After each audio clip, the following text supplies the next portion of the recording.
Have you ever been so happy, so filled with joy, that you just couldn't contain it? You had to dance, sing, or shout. Today, we're talking about a king who did just that, in a moment of pure, uninhibited worship.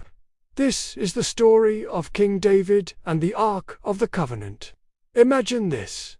The Ark, the very symbol of God's presence among his people, had been away from its rightful place for years. After a previously failed and tragic attempt, David was determined to bring it home to Jerusalem, the city he had established as the capital.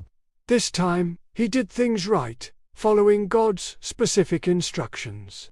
The Levites carried the Ark on poles, just as commanded. The procession was a massive national celebration. Picture thousands of people lining the streets, the air filled with the sounds of lyres, harps, tambourines, and cymbals. It was a festival of epic proportions. And at the heart of it all was King David. But David wasn't acting like a typical king, stoic and reserved on a grand throne. No, the Bible tells us he was wearing a simple linen ephod, the attire of a priest, not a monarch. And as the ark entered the city, David danced before the Lord with all his might. He was leaping, spinning, and celebrating with unrestrained joy. He wasn't concerned about his royal dignity or what others might think. All that mattered was his overwhelming gratitude and reverence for God. This was a raw, authentic expression of a heart full of love and praise. David's joy was infectious, a powerful demonstration of what it means to worship God wholeheartedly. He humbled himself, casting aside his royal robes to celebrate God's glorious return to the center of the nation's life. This story is such a powerful reminder for us.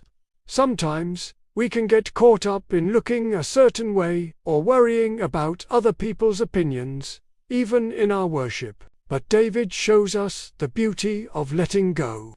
He teaches us that true worship isn't about performance.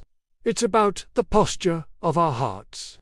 It's about being so captivated by God's goodness and presence that our joy simply overflows.